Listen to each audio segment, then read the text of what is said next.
My name is Damien Perrem.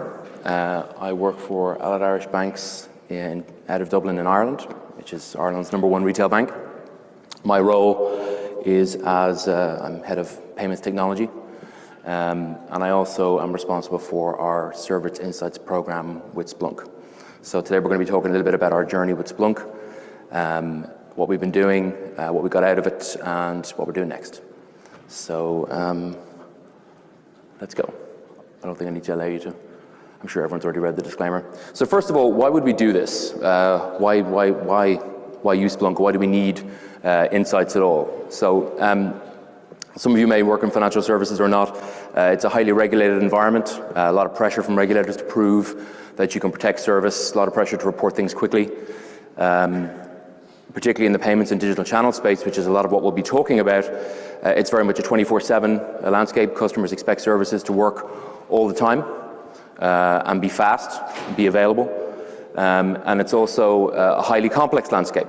Again, like a lot of large enterprises, we have a lot of different technology, complex stack, lots of different applications, processing lots of payments and for lots of customers on lots of different applications. And it's an area of huge change.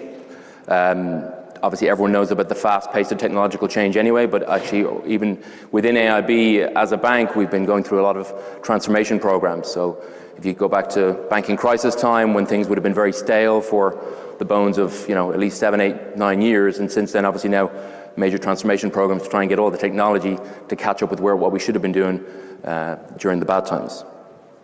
So, how do we start? So Splunk had actually been in AIB since 2011 as log aggregation. That's how a lot of people started, I think.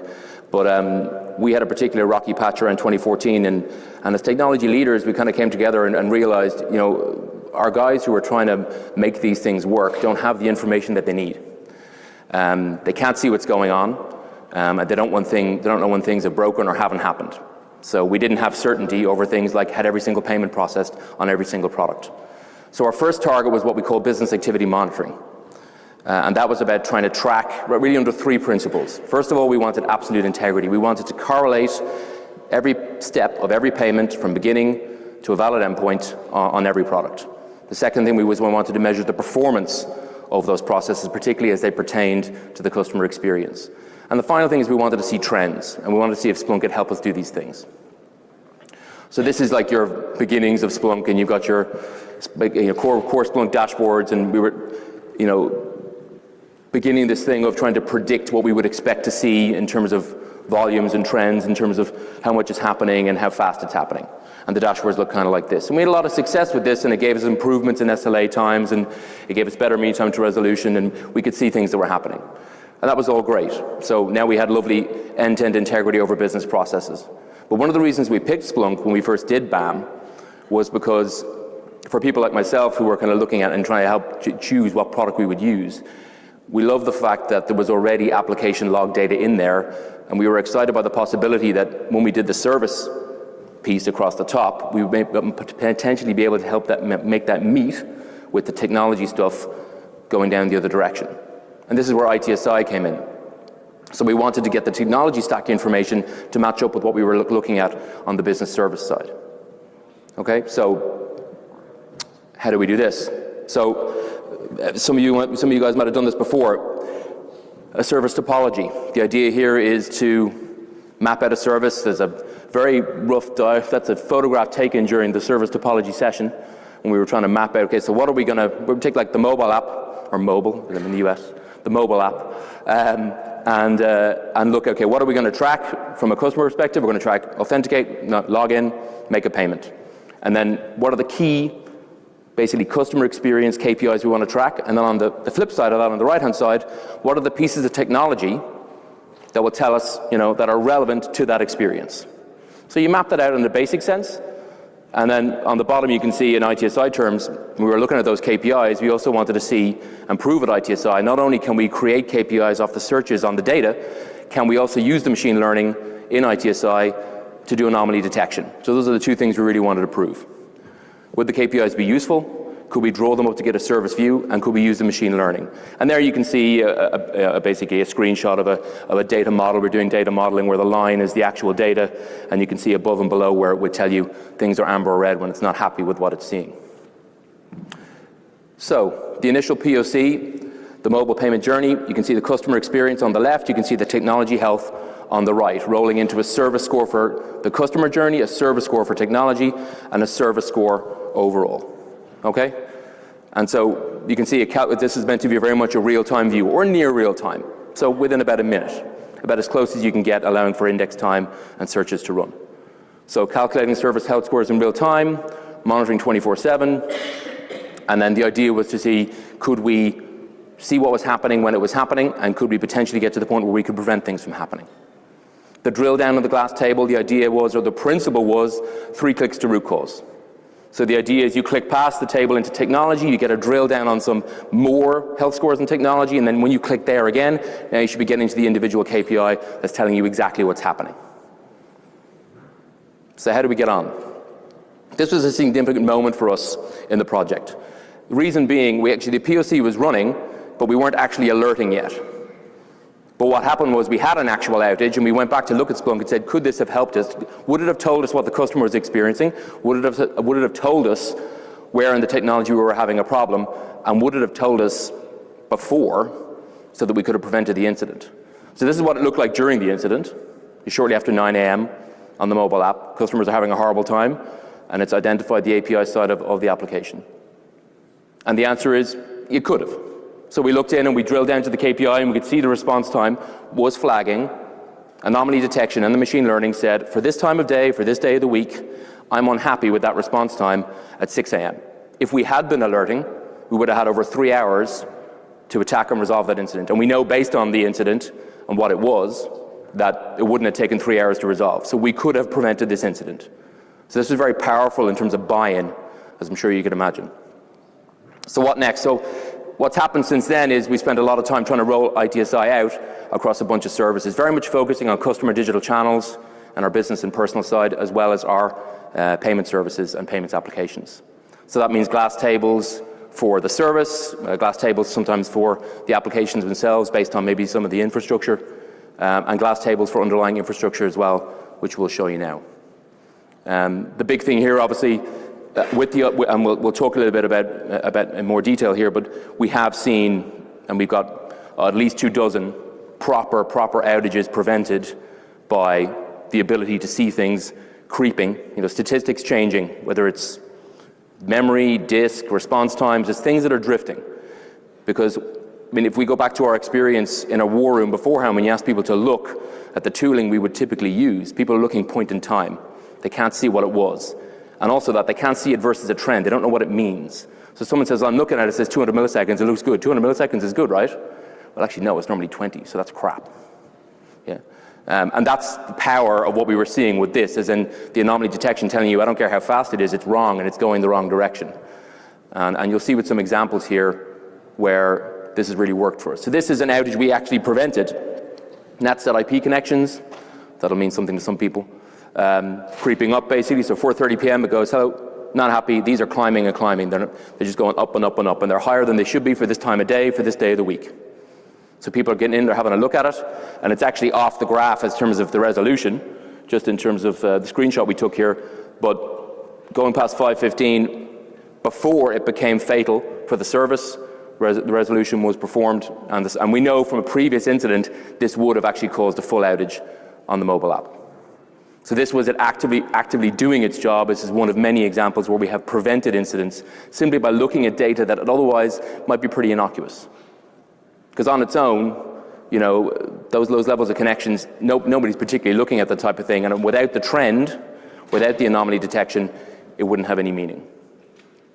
So here's another example, and this is interesting for a couple of reasons. This is a glass table that we use for some of our products, and it's a combination of customer experience and technical metrics used by some of the people in our organization.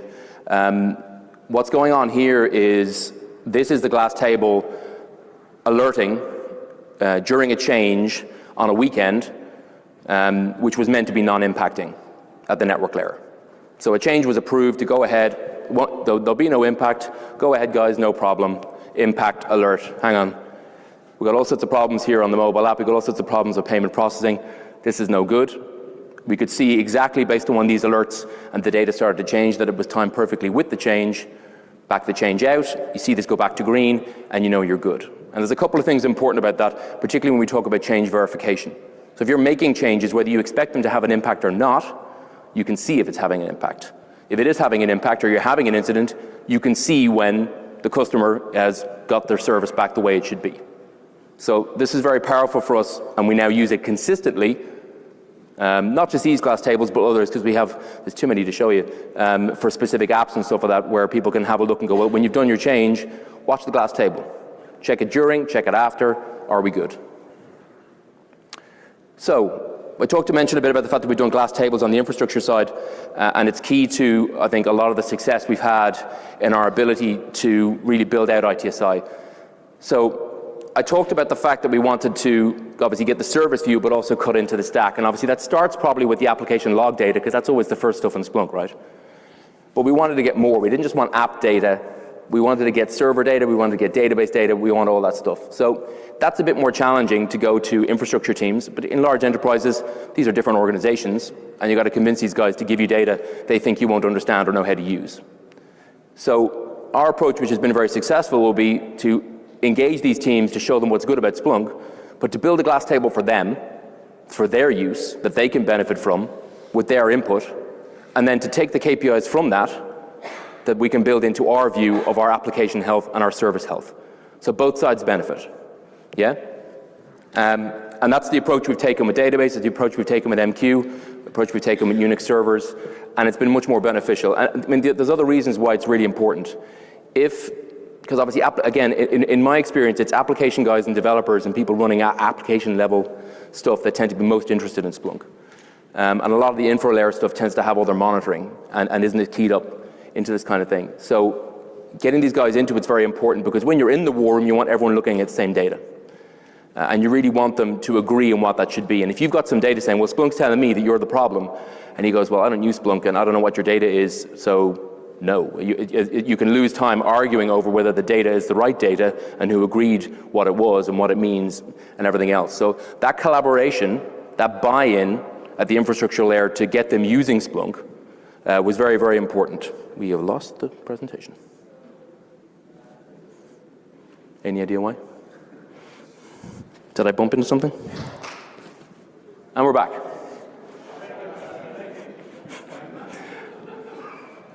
Okay, but we've gone to a different slide. I'll slide forward again.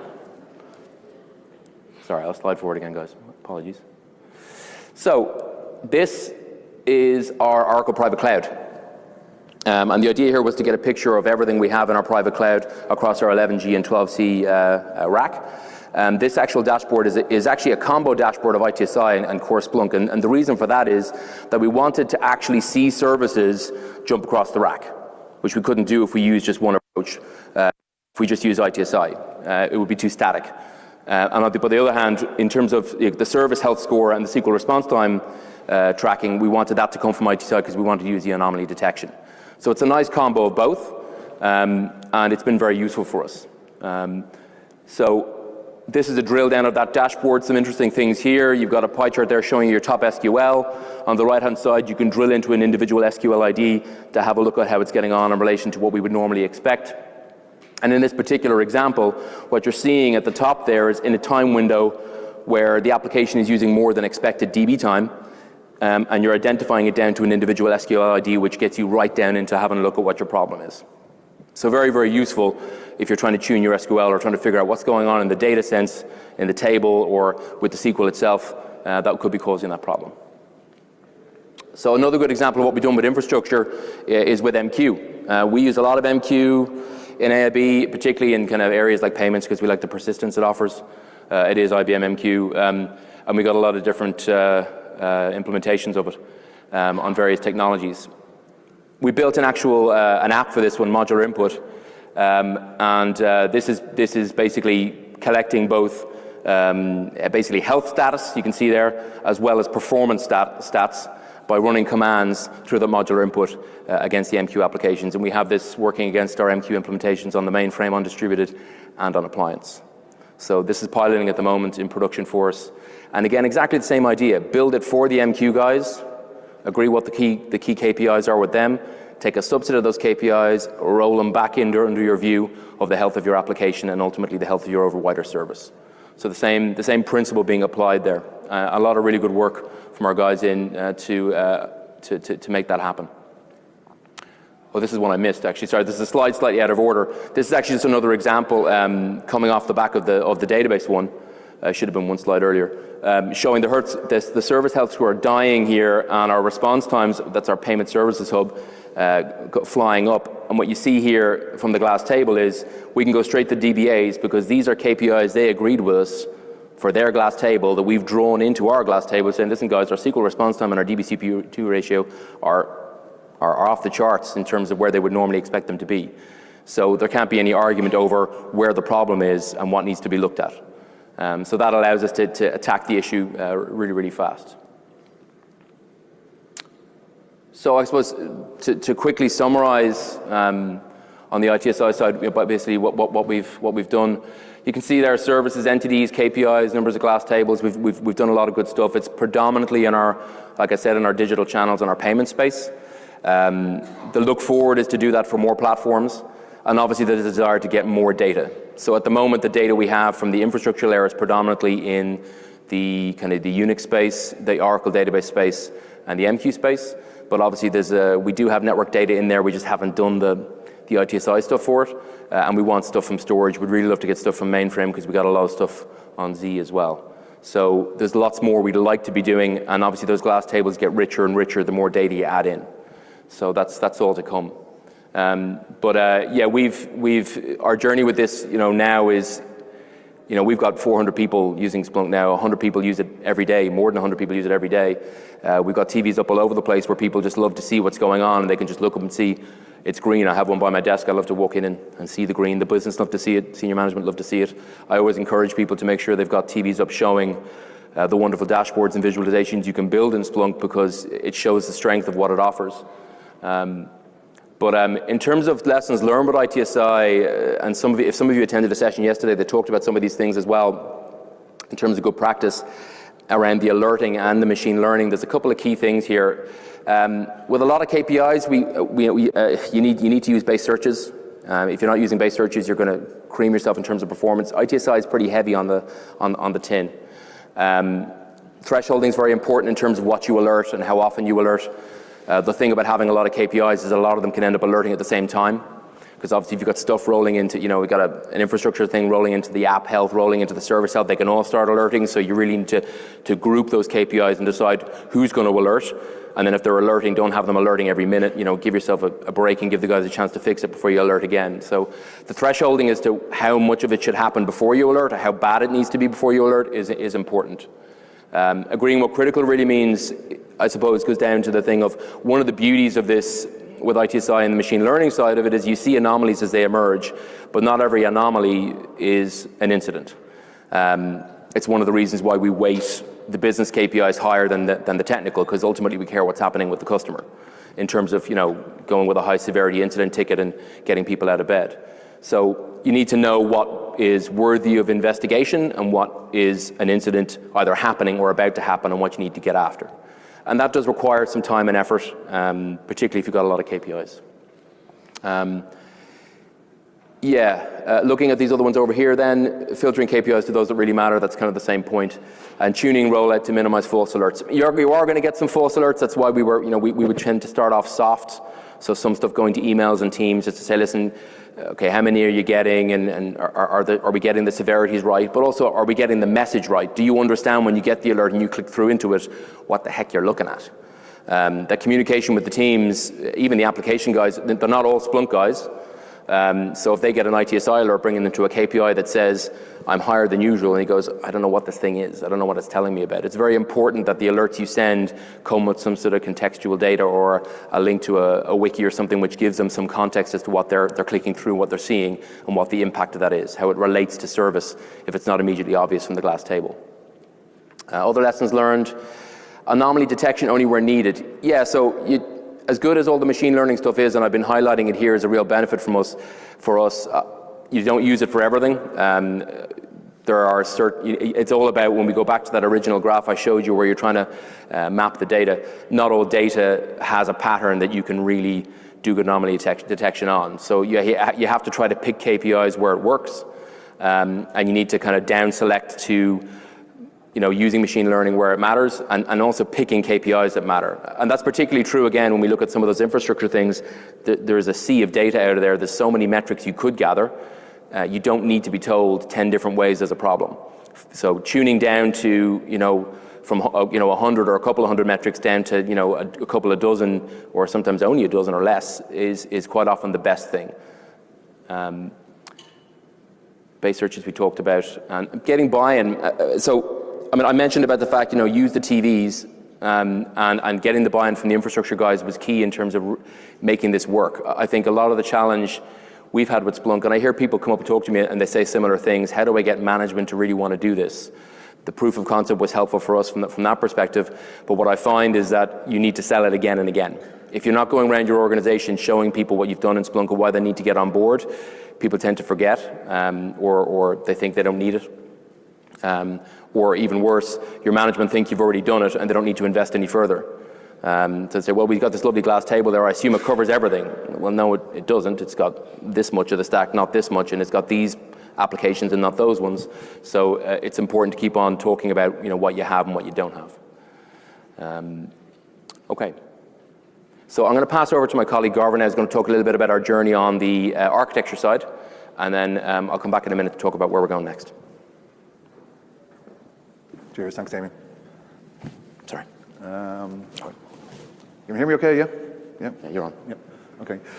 Yeah, so Damien was talking there about the what it is we wanted to do with Splunk and with ITSI, and the why we had to do it, why we needed a platform that we can rely on. So as he said, we had Splunk in since 2011, usually on our perimeter devices, security devices, and for log aggregation. The Service Insights program began in 2015, and that's when we really got on board with Splunk as a strategic platform within AIB. So our initial investment, we started off, we had like a VM, single indexer server, so it obviously wasn't going to be up to scale for what we wanted to do. So when we brought Splunk Professional Services over, and we got investments to start with our first hardware cluster. Now, we went hardware for various reasons I'll go into in the next slide. We don't use cloud, everything is on-prem. But as you can see, over the next 4 years, the investment and use cases for Splunk just increased year on year on year. We went from a 100 gig license to a 200 gig license to a 250 gig license. We went with ITSI then in 2017, various other add-ons, like we introduced the machine learning concept, and in 2018 we expanded out to, you can see there, like a 6 search head cluster with 4 indexers. We went with really, really high spec servers. We started introducing more utilities like heavy forwarders. We've got DB Connect in there too as well. And our new security framework. So as you can see, it's expanding, and we're going further than this as well, but this is where we are at the minute. So this is just more or less a kind of a summary of what Damien was talking about. The critical search engine, the high volume of searches, the complexity of the searches. It's searches that need to have results returned to be picked up by a second search, and so on and so forth. And the fact that payments are highly seasonal. They're going to change on the day of the week, on the month of the year. People are going to get paid at the end of the month. It's going to be busier. Black Friday, Cyber Monday, all these kind of things. So we need to be able to watch this and expect this and instrument on all of this. I won't talk about the workflow app because that's Damien's end piece here. That's fine. This is where it gets really fun, I think, now. So we do a few unusual things with our cluster and with our design. The typical Splunk installation will have multiple indexers and more indexers and search heads, but we've actually gone the opposite way. We have 6 physical search heads, 1 virtualized search head, and we have 4 physical indexers. Now these are all very, very high spec machines. The search heads have 64 gigs of RAM, 32 cores, balanced through an F5. Now the reason we're using a virtual search head is a tuning reason. So To run the amount of schedules that we need to run, which is, as you can see, is 1,000. It's actually 1,300 schedules. It's gone up since these slides were done every hour, and that equates to about 25,000 searches an hour and 7 to 10 schedules every second. So that's every second of every minute of every hour of every day, and it's 0% skipped and 0% deferred, and that's very, very, very important for us. If we have skipped searches or deferred searches or critical monitoring, it's going to miss something and it's going to generate a false alarm, and it's going to basically reduce confidence in the platform, that it's not doing what it's meant to do. It's not monitoring and tracking everything. Now, in order to achieve, to get the performance like this, we do have like high performance boxes, but we also do other unusual things, and we reduce priority for users. So we really don't care what the front-end user experience is. If your search is running slow when you're looking at something, you're just going to have to live with it, because we give 100% priority to our schedules. Now, we have enough CPU capacity that we don't really ever hit 100%, but if we did get to the point where the CPU needed to go, okay, you're running a big search here, but I need that CPU, I'm taking it, simple as that. And to get the level of performance on skips and deferreds that we have with none, that's really where you need to go at. You need to decide, okay, do you want your users to have a snappy response time? Is that more important to you? Then this is not, or don't do this, basically. On the virtual, the search head cluster itself, the reason we use the virtual, as I was saying, is so that we can give it the search head captain.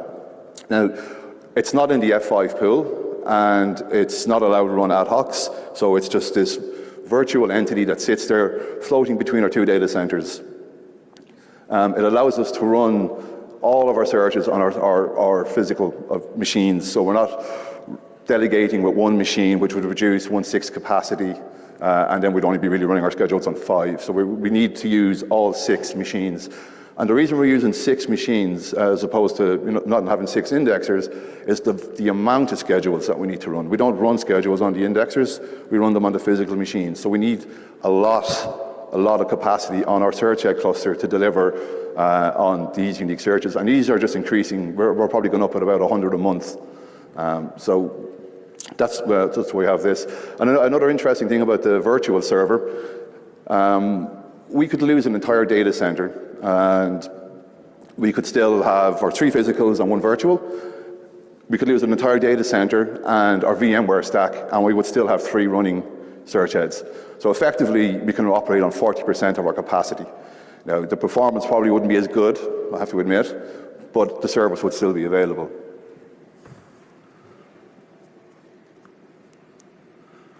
Our indexer cluster, like I said again, it's big, powerful servers. These guys have 128 gigs of RAM, 10 gig network, fiber cables. We're running SSDs, latest version of Red Hat. But the really interesting thing here about this one is the way we've designed our data replication and our search factor replication. So we have 2 data centers, two indexers per data center. 1 indexer in each data center has a live copy of the data, but the replication factor gives each single indexer a full copy of the data. And it's a little bit more, it's got a little bit more overhead in terms of processing and bandwidth between the machines.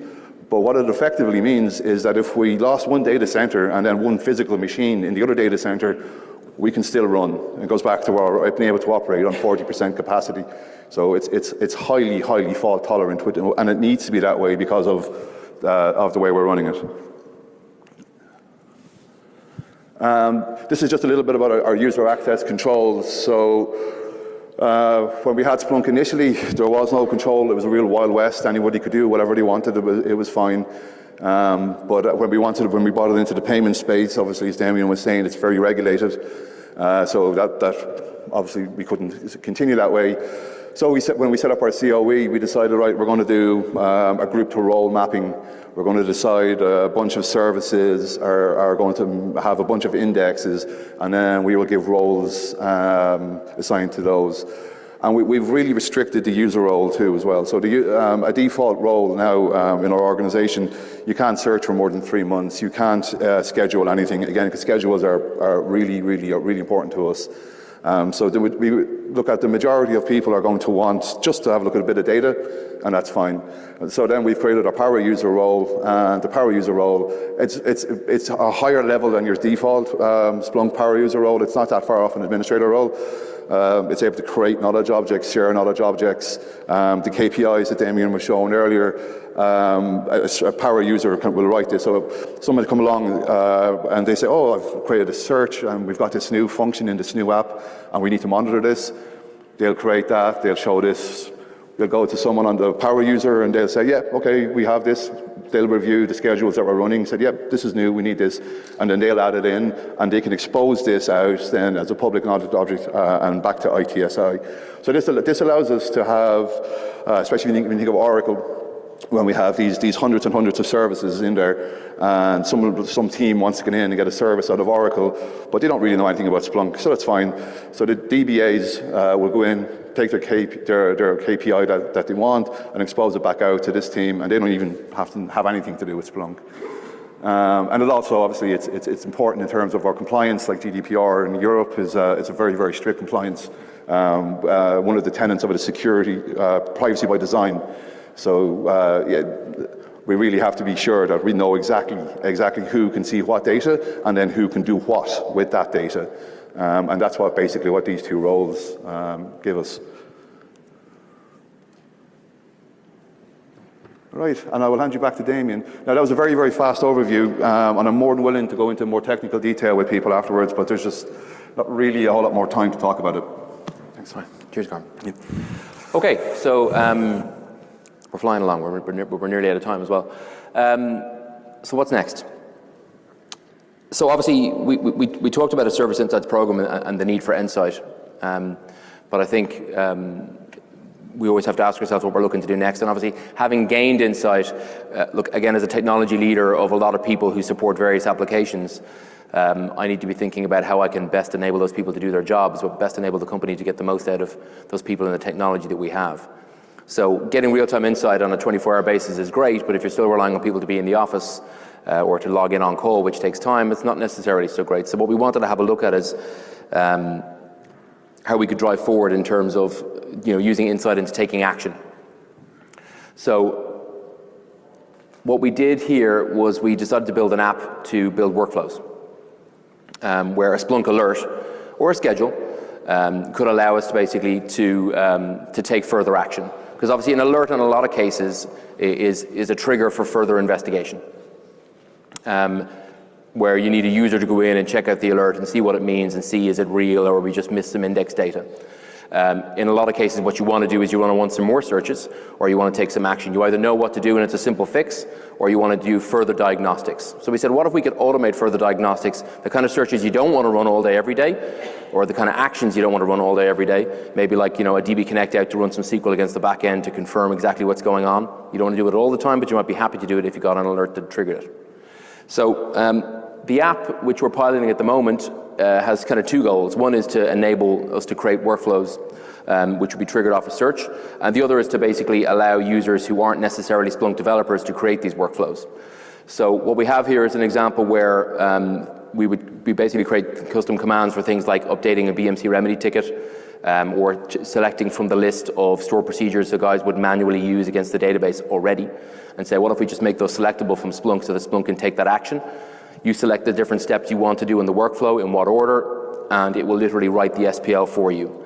So as you come through, you end up with a final query at the bottom you can enable, which is complex SPL, even a typical basic Splunk dev wouldn't be able to do. It's got things like your map commands in there. A lot of guys wouldn't be able for that. So we're kind of trying to enable people in it, but we're also trying to take a step forward and going, can we actually take action faster? A really good example of this in action is we have a certain scenario in one of our payment systems where a single payment can actually block other payments from processing on one side of the infrastructure. And that Splunk will alert it almost immediately. But then if it's in the middle of the night, someone's got to get called, they've got to get out of bed, they've got to log in, they've got to fix it. It could take 20 to 30 minutes. By the time you get a guy online, investigate the problem, fix the problem, that could be 20, 30 minutes where those payments are queuing. With this, less than 2. You alert the problem, the workflow can go off and say, let me reconfirm that. I'll go into the database backend, I'll confirm this problem is real, I'll come back, I'll create my ticket, I'll go off, I'll run my store procedure, I'll go back in, I'll close my ticket. And as part of this, obviously, we got our APIs out to BMC Remedy, but we also have a hook out through an AIM agent to CyberArk so that Splunk doesn't have to store the credentials. Because obviously you're using privilege here, you're going and making an update to the database. So we're aware there's other tools out there that can do this, obviously, which you would have to buy, but we're quite interested in kind of trying this out with Splunk itself to see are there some cases where not a particularly complex or expensive development, we can do a lot of this ourselves. So a lot of this kind of stuff where we drive the insight into action is where we'd like to go next, and that's what we're working on. Just maybe a quick comment on our operating model at the moment in the bank. So that says Dev CUA established of 4 and 2, yeah, so it's actually 7 overall now, but we got a small team of guys we actually dedicate towards supporting the many things that we built, and then a small team of developers who are developing everything new, with some overlap between them for small development. So we have enough developed now that we felt we needed dedicated support. And I think that's working quite well for us. So that's X4 is actually now an X7. The infrastructure support team comprises Garvan plus one other lucky soul, which we're trying to extend and make a bit bigger as well. In terms of key lesson learned, some of these I've already mentioned, but you know, the win-win approach in terms of bringing other teams into the tent, again, I would emphasize. Delivering value fast to get early wins, I think, is very important. Whenever we talk to a new platform or a new area of the bank about trying to get use out of Splunk, we always see what's already in Splunk or be very easy to get so that we can just really quickly show them the value of what Splunk does, how quickly we can build dashboards for them. We find that it's very easy for people to go, oh, that looks great, I'll come back to you. And weeks and months can go by. If you can just go, listen, just tell me what you got in Splunk already, or let me just put a couple of forwarders out there and let me just grab some stuff. My guys will just build something for you, show it back to you in a couple of days. And people then, when they see what they can get, how fast they can get it, that's the kind of thing that gets you the buy-in from the different teams, which we really need because we want to build that overall view. And the big screens, I mentioned it, but I'll mention it again, and continuing selling benefits to senior stakeholders. So look, the selling bit with the senior stakeholders for us has been very important. It's what I've found, at least in financial services, is that you get an awful lot of people who are happy to ignore this side of investment. It's hard to get investment on the run side when you're not doing something strategic for the customer. With these types of presentations, we're able to sell that we really are doing something for the customer. What I would say is that the focus on the business value, not just the technology value, has been a really big thing. To show that we're doing it for the customer side is one of the things we've been able to get investment. But in terms of the improved MTTR, so we know we're getting better mean time to resolution. We know we're preventing incidents. What I would say that we're getting better now, but we've identified it as a problem over the last couple of years. We don't always gather the data. So people go, is it better? Oh, it's way better. There's definitely less incidents or there's less severity incidents. We go, well, how many near misses got? I'm not really sure because that incident never got recorded as an incident because we investigated an amber and we just stopped it. Or that high never became a high, it was just a low and it's got lost in the thing and no one recorded the fact, oh, by the way, we caught that in Splunk and caught it before it even happened. So there's definitely a bit of that going on where we need to make sure, again, when you're looking to get investment from senior stakeholders, that you really do record, literally just have someone log every time Splunk does something good for you when you stop an incident, and it'll be value to you later on. In terms of final benefits realized, there's a couple of things here that I think are interesting. Capacity planning, I actually think, particularly with when you start getting the infrastructure side, Splunk's actually great for seeing how you're doing on capacity. We talked about incident volumes and incident impacts. We talked about the value in terms of analyzing post-to-change. The risk side obviously is really big. Again, if you're a technology leader in the run side of the business, we've been able to materially reduce some of our risk scores that we record against our technology systems because we use this technology, because we have real-time insight. And that's very valuable, actually. Real-time visibility, SLA improvements, yeah, I mean, the business are delighted, and continual improvement. There you go. Thank you very much. If people have questions, we do have 5 minutes.